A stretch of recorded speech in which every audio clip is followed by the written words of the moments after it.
The asteroid field glowed with the light of the awakened giant. Pathways of brilliance traced across its towers, humming with energy that had slept for countless ages. The fleets of the galaxy circled like restless predators, their weapons armed, their leaders demanding answers. But none dared move closer now. The ship had spoken. It had shown the faces of the Makers, ancient humans who had seeded the stars long before memory. And it had made clear whom it would recognize: their children. The Odyssey floated in the center of it all, fragile compared to the vast warships around it. Yet in that moment it held more power than any fleet. The giant ship's light still stretched toward it, a glowing invitation none could deny. Captain Elena Carter stood on the bridge, her voice steady, though her chest felt heavy with pressure. "Every eye in the galaxy is on us," she said quietly. Marcus Hale, standing beside her, could barely tear his gaze away from the great ship. "It's not just looking at us," he whispered. "It's calling us." Elena turned to him. "Then we need to decide, do we answer?" The decision was made when the ship itself acted. A pulse of light rippled outward, wrapping around the Odyssey. It was not an attack but a summons. The small human vessel was lifted gently from its orbit, carried toward the glowing hull. The crew clutched their stations as gravity shifted around them, but the motion was smooth, almost careful. Gasps filled the air as the Odyssey was guided into a vast opening that unfolded from the giant's side. No other fleet had ever breached the barrier. No weapon or code had opened its doors. Yet for the humans, the path parted like a welcoming gate. Inside, the sight stole their breath. The hangar was immense, larger than cities, lit by walls of glowing crystal and endless silver beams. The air shimmered as if alive with energy. The Odyssey touched down on a platform that rose like the hand of a titan, holding them safely. "Systems are stable," the pilot reported, voice trembling. Elena nodded, though her own heart raced. She looked at Marcus. "It's you it listens to. If there are answers here, you'll be the one to find them." Marcus swallowed hard. "Then I'll try." The crew disembarked, stepping onto the giant's surface for the first time. The ground felt smooth beneath their boots, not cold metal but something softer, almost like stone warmed by sunlight. As they walked, the lights shifted, forming a pathway deeper into the ship. Marcus led, his steps hesitant but drawn by an invisible pull. The path ended in a chamber unlike any they had seen. Towering walls curved upward, covered in symbols that glowed with gentle light. At the center stood a tall pillar of crystal, humming softly. When Marcus stepped closer, the pillar flared and a voice filled the chamber. It was not mechanical but warm, calm and deep, speaking once again in perfect human language. "You are the children. You have returned." Marcus's breath caught. "Who are you?" "I am the Keeper," the voice replied. "I was left by the Makers to guard this vessel until their children were ready to inherit it.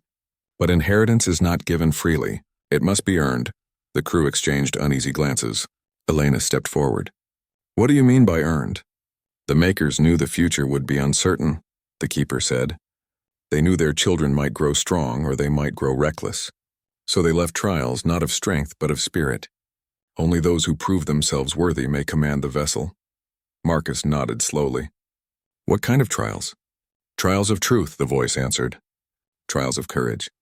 Trials of heart. Begin if you are ready." Marcus looked at Elena, then at his crew. Fear flickered in their eyes, but also trust. He turned back to the pillar. "We're ready." The chamber shifted. The lights brightened until they filled Marcus's vision, and then the world around him dissolved. He found himself standing in a wide field of green under a warm sky. Birds sang in the distance. It looked exactly like Earth, though he knew it could not be real. The Keeper's voice echoed around him. "First trial.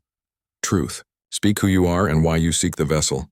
Marcus hesitated. The field felt peaceful, but he sensed it would not tolerate lies. "My name is Marcus Hale," he said slowly. "I'm an engineer from Earth. I didn't come here to take the ship. I didn't even think it would notice me, but I've always wondered if the stars held something more. And when I saw you, I just wanted to know you. Not to command you, just to understand." The air shimmered. The Keeper's voice spoke. Truth accepted. The field dissolved and Marcus found himself back in the chamber. His crew stared at him with wide eyes. Elena's expression softened with pride. The second trial came swiftly. The lights flared again and Marcus was pulled into another vision. This time he stood on a narrow bridge of stone stretching across a vast abyss. Winds howled, shaking the bridge. On the far side he could see the faint glow of light. "Second trial, courage," the keeper said. "Cross." Marcus's heart pounded. The bridge swayed under his weight. One misstep and he would fall into endless darkness. But he remembered the hum of the ship, the warmth of the lights that had guided him. He took a breath and moved forward. Step by step he crossed. Fear clawed at him, but he kept walking, steady and determined. When at last he reached the far side, the abyss dissolved into light. "Courage accepted," the keeper said. The final trial was unlike the others. Marcus stood now in a quiet room. Before him appeared images of the galaxy's fleets. The Dominion, the Thrix, the Korlak, all waiting outside, ready to fight for the ship. Their voices echoed in the air, shouting, threatening, demanding. "Final trial." "Heart," the keeper said. "This vessel holds great power. With it you could destroy your enemies. You could rule the stars. Tell me, child of Earth, what will you do if you claim it?" Marcus looked at the images. He saw war, suspicion, hunger for control. He felt the weight of what the ship could give him.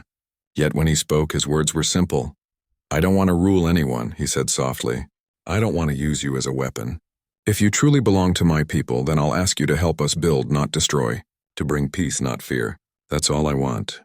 The chamber filled with light, brighter than before. The keeper's voice grew warm. "Heart accepted. You have passed the trials." The visions vanished. Marcus staggered, blinking, and found himself once more in the crystal chamber. The pillar glowed with pure light now, and the hum of the ship rose into a steady, living rhythm. The keeper's voice spoke again. "The makers were wise. They knew their children might be many things. But you, Marcus Hale of Earth, have shown truth, courage, and heart. You are worthy. The vessel awakens for you." The ground trembled as the entire ship came alive. Lights raced across its walls. Engines rumbled with power, and deep within, systems that had slept for millennia opened their eyes. Outside, the fleets of the galaxy watched in stunned silence as the silent giant roared with life. Towers blazed, shields shimmered, and energy thrummed like the heartbeat of a star. And at its center stood a single human, who had not demanded, who had not commanded, but who had simply spoken with honesty and care. Marcus Hale. The stars stretched like frozen sparks across the endless dark, their faint light shimmering against the black sea of space. The exploration ship Aurora's Edge drifted silently, her engines running at a low hum. For months the crew had been surveying distant systems at the edge of known space. Most days passed without event, filled with routine scans, small discoveries, and occasional reports back to the Alliance. But on this day, something strange appeared on their long-range sensors. Lieutenant Kara Morin was the first to notice it. Sitting at the navigation console, she leaned closer to her screen, frowning at the flickering trace. "Captain, I'm picking up an object ahead." "It's not natural. Too big. Too regular." Captain Elias Vey, a tall man with graying hair at his temples, moved from his chair toward the console. He had seen his share of odd signals before. Most turned out to be debris, abandoned satellites, or old mining platforms. Still, there was something about Kara's tone that made him pay attention.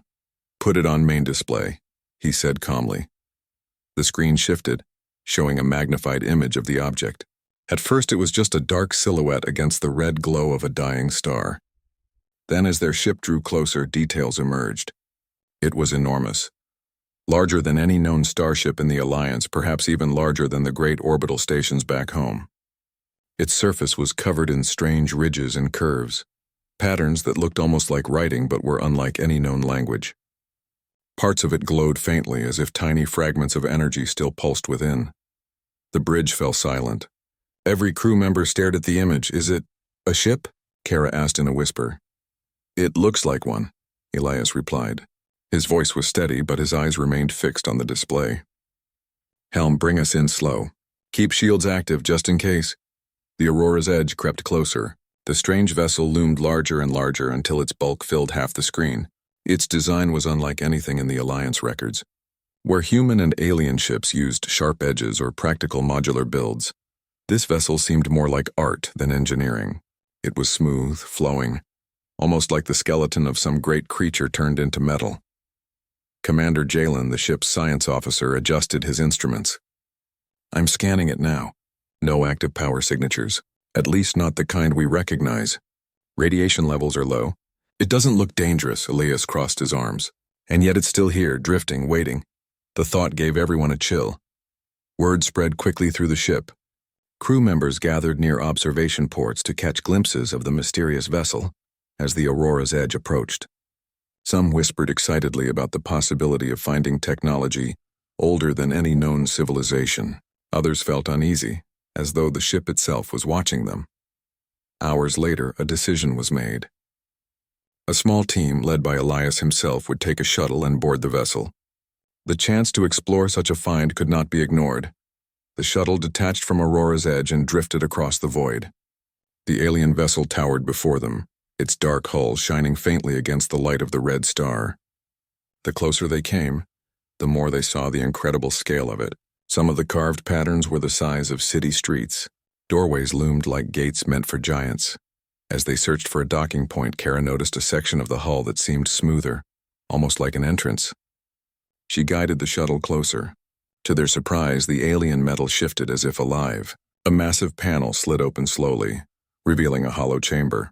The way was clear. Everyone exchanged tense glances. "It opened for us," Jalen said quietly. "Or it's a trap," muttered another crewman. "Only one way to find out," Elias replied. His voice held no fear, only determination. The shuttle eased inside. The chamber sealed itself behind them, cutting off the view of space. Strange lights flickered on the walls, soft and pale, as if the vessel had awakened slightly at their arrival. They stepped out, their boots echoing against the floor. The air was thin but breathable, filled with a faint metallic taste. The walls glowed faintly, casting long shadows. The crew walked carefully, their footsteps loud in the silence. "This place feels alive," Kara whispered. Elias agreed silently. Every surface seemed to ripple with meaning. The patterns carved into the walls looked less like decoration and more like a form of communication, though no one could read them.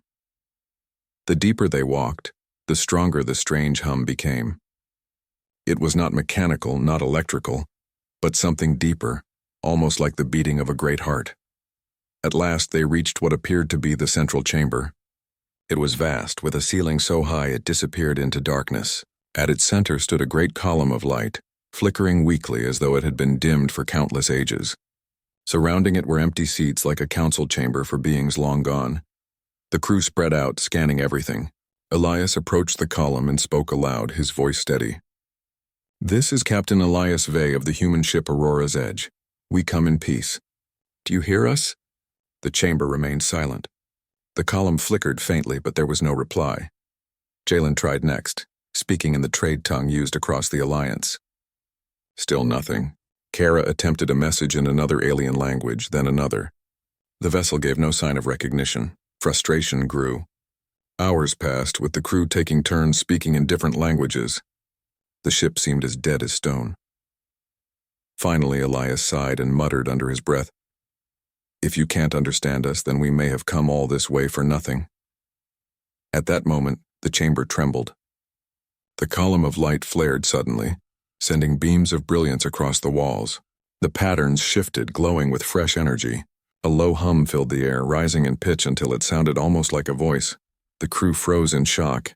It responded," Kara whispered. Elias's eyes widened. "But only when I spoke.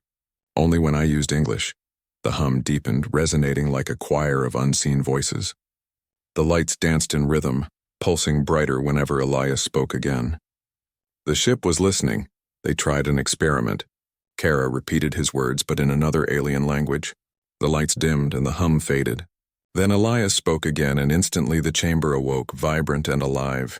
"It's keyed to us," Jalen said in awe. "It only responds to humans." The thought hung heavy in the air. In a galaxy filled with ancient civilizations and powerful species, humanity was one of the youngest, barely beginning to explore the stars. And yet this vessel, this relic of impossible age, chose to listen only to them. Why? No one had the answer. But as the column of light grew stronger, projecting faint shapes that looked almost like forgotten stars, one thing was clear. They had discovered something far greater than a derelict ship. They had awakened a voice from the ancient past, one that had been waiting for humans and humans alone. The chamber of light still pulsed faintly around them. Every time Captain Elias Vey spoke, the glow responded, shimmering in waves that traveled across the walls like ripples on water.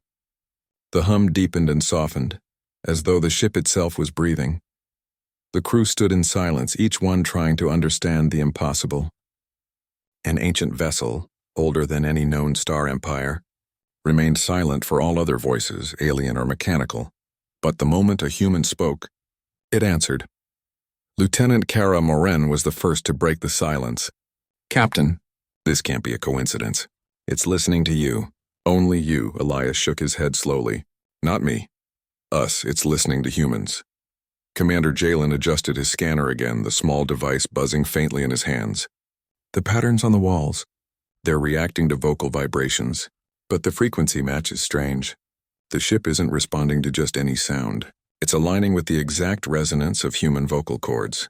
That's why the others couldn't trigger it," Kara frowned. "But why humans? We've only been in space for a short time compared to the others. Why would a ship this old be tied to us?" No one had an answer. The question itself felt heavy, pressing down on each of them. The experiment continued. Elias spoke again, this time slowly, as though speaking to a child. "Do you understand me?" The chamber's hum rose in pitch. The column of light brightened, glowing with renewed energy. Then for the first time symbols appeared in the air. Shapes made of light forming and reforming in midair. They twisted like strands of language searching for meaning. The crew gasped. Holograms. The vessel was trying to communicate, but the symbols were alien, far beyond their understanding. No translator device could parse them. Still, every time Elias repeated a word, the symbols shifted, reshaping as if trying to match. "It's learning," Jalen whispered. His voice trembled with excitement. "It's adjusting itself to our language." Hours passed. Elias and Kara took turns speaking simple words. Light, ship, peace, human. Each word brought changes in the symbols, until at last the vessel formed a crude imitation of English letters. Not perfect, not clear, but recognizable. The first word it displayed was simple. Yes. The crew froze, staring at the glowing letters suspended in the air.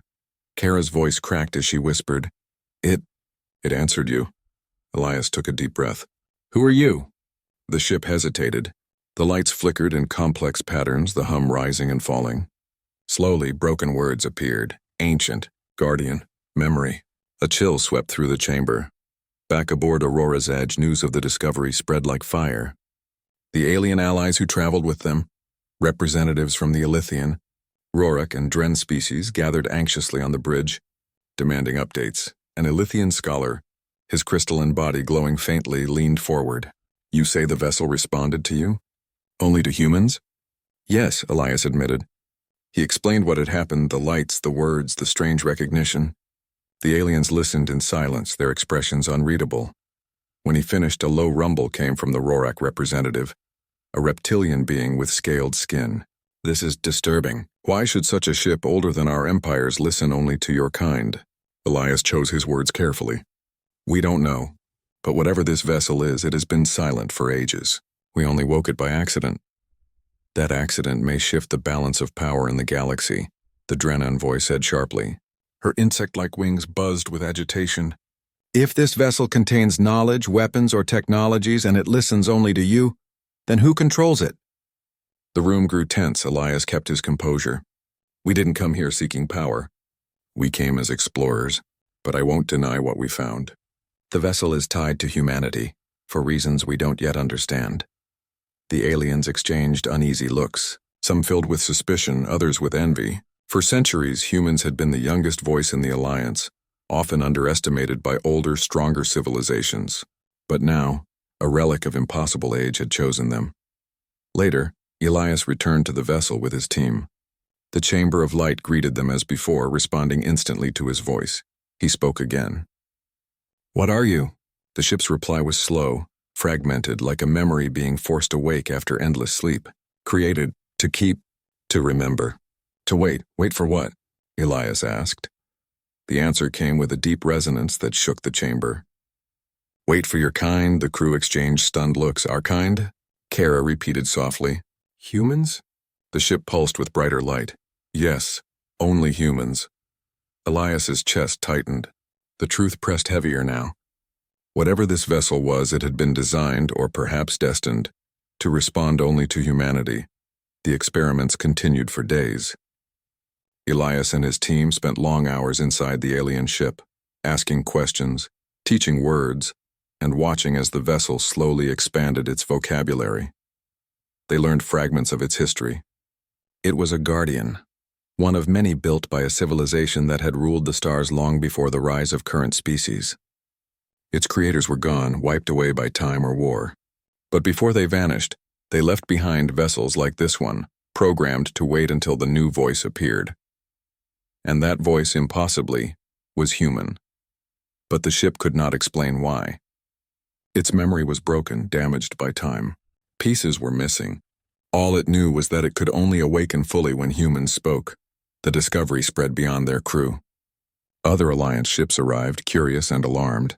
Scientists of every species studied the vessel. But no matter what devices they used, no matter how closely they imitated human voices, the vessel remained silent to them. Only when a human spoke did its systems respond. Arguments broke out among the gathered fleets. Some demanded that the vessel be placed under Alliance control. Others accused humanity of hiding secrets. And yet, when any non-human attempted to issue commands, the vessel ignored them completely. The galaxy had witnessed something undeniable. The ancient ship had chosen humanity. One night, while most of the crew rested, Elias returned alone to the chamber. He stood before the column of light, staring at its faint glow. His voice was low, almost uncertain. Why us? We're not the strongest, not the oldest, not the wisest. There are civilizations far greater than ours. Why listen to humans? For a long time there was silence. Then the vessel replied in its broken, shimmering words, not greatest, but different. You feel, you dream, you hope. Elias felt the hairs on his neck rise. The answer was not clear, but it was enough to suggest the ancients had seen something unique in humanity, something no other species carried. He stood in the silence, realizing the weight of it. Humanity was no longer just another voice in the galaxy. They had been marked, chosen, entrusted with a legacy older than the stars themselves, and this was only the beginning. The alien vessel floated silently near the dying star, its vast frame glowing faintly against the darkness of space. For days, the Aurora's Edge and several other ships from the Alliance remained close, studying the strange find. But while the other species could only watch, it was the humans who unlocked its secrets. Captain Elias Vey and his team spent long hours inside the vessel's central chamber, where the column of light responded only to their voices. Each time Elias spoke, the ship answered with symbols of light, slowly forming broken words that grew clearer with practice. The vessel was learning, adapting to human language. The more it spoke, the more the crew realized they were standing before something extraordinary, a memory from the dawn of the galaxy. One session began with Elias asking carefully, "Who built you?" The lights flickered across the walls, forming shapes that resembled towering figures, not human, not like any species in the Alliance. They were tall, with elongated limbs and flowing robes of light. Their faces were strange, but carried expressions that seemed almost familiar. The ship's broken words appeared in glowing letters. The first ones, builders, keepers of knowledge. Kara's breath caught in her throat. The first ones. Are they saying this ship was made by a civilization that came before everyone else? Commander Jalen nodded, his eyes wide. It matches fragments of myths I've studied. Many cultures speak of an older race, a people who shaped the stars and then vanished. But no proof has ever been found. Until now. Elias looked at the holograms. The alien figures shifted, showing scenes of star systems filled with light, great ships moving in harmony, and cities that floated like islands above glowing oceans. It was beautiful, almost dreamlike. Why are you still here? Elias asked softly. The answer came with a low hum, words flickering in rhythm. To remember, to teach, to choose. The chamber grew brighter. New images appeared, this time darker. Great wars flashed before them. Armies clashing, fleets burning, worlds shattered into fragments. The first ones fought enemies unknown, shadows with no clear shape. The battles raged across stars, and slowly, one by one, the shining cities of the first ones fell. Kara covered her mouth. They lost. The holograms dimmed, and the vessel's words appeared again. End came. We fell, but memory remains. The crew stood in silence. The vessel was not only a relic, it was a survivor, a guardian of the last stories of its makers. But another question pressed on Elias. Why us? Why humans? The chamber responded after a long pause, as though pulling fragments from its damaged memory. Voice match, DNA resonance, future line, Kara repeated. What does that mean? The hologram shifted again.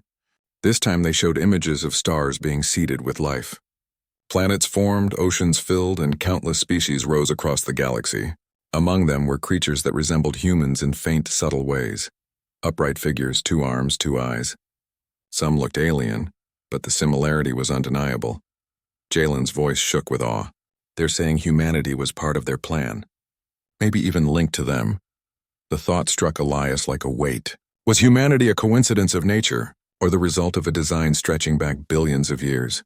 News of these revelations spread quickly through the fleets gathered outside. Representatives of the Elythian, Dren, and Rorek species grew restless. Many demanded access to the chamber, believing the humans were hiding information. But no matter how many attempts were made, the vessel refused to respond to alien voices. Tension grew. Some accused humanity of manipulating the find for power. Others whispered that the first ones had chosen humans as successors, a possibility that filled the older species with unease. A meeting was called aboard Aurora's Edge. The conference room filled with voices from across the Alliance. The Elythian scholar spoke first, his crystalline form glowing faintly. If what you say is true, then this vessel does not belong to one species. It belongs to all. The Dren envoy snapped her wings sharply. And yet it listens only to humans. If this continues, the balance of power in the galaxy will collapse. Elias sat at the head of the table, his hands folded calmly. We're not claiming ownership. We're only trying to understand what it wants. But we cannot deny the truth. It responds only to us. The Rorek representative leaned forward, his scales glinting under the lights. Then humanity must decide carefully. Whatever knowledge lies within that ship could save worlds, or destroy them. The room fell into uneasy silence. Back inside the vessel, Elias returned to the column of light with Kara and Jalen at his side. The air felt heavier now, charged with meaning. He spoke again. What do you want us to do? The vessel answered, its words clearer than ever before. Remember. Learn. Guard. Kara tilted her head. Guard what? The lights flared, showing a vast star map across the chamber. Thousands of points of light filled the air, stretching into the distance. Some stars glowed bright and steady, while others flickered weakly. Whole regions were shrouded in shadow. The words came slowly. Places of power, lost worlds, knowledge hidden, dangers waiting. Jalen's eyes widened. It's a map of ancient sites scattered across the galaxy. Elias stared at the glowing points. Some of the stars were in known regions, but many were far beyond explored space. If the map was true, it contained the locations of forgotten worlds, ancient technologies, perhaps even the secrets of the first ones themselves. The vessel pulsed brighter. Only humans can open. Only humans can guard. Kara whispered, It's passing the responsibility to us. Elias felt the weight of those words. Humanity, still young, still learning to stand among the stars, was being handed a legacy far greater than they had ever imagined. The next days were filled with heated debate. Some human crew members felt honored, others afraid. Were they ready to carry such a burden? What if the map led to powers too dangerous to control? But the vessel gave no choice. It had waited for them, and now it entrusted them with its secrets. One evening, as Elias sat alone in the chamber, he asked the ship a final question. Why trust us? Why not the others? The answer came softly, the hum almost like a voice whispering through the walls. Others had power, lost it, you have hope. Keep it. Elias closed his eyes. The message was clear. The first ones had seen countless civilizations rise and fall. They had built wonders, but in the end, their power could not save them. Perhaps they had chosen humanity not because humans were stronger, but because they carried something different, hope, curiosity, and the will to dream. When Elias returned to his crew, he carried that message with him. Humanity had been given a map, a duty, and a destiny. The ancient vessel had spoken, and its voice echoed across the stars. The ancient vessel floated like a silent guardian, its dark hull reflecting the faint glow of the dying star. Inside its central chamber, the column of light still pulsed whenever humans spoke. The map of stars it had revealed filled the chamber with thousands of glowing points, a promise of secrets and dangers scattered across the galaxy.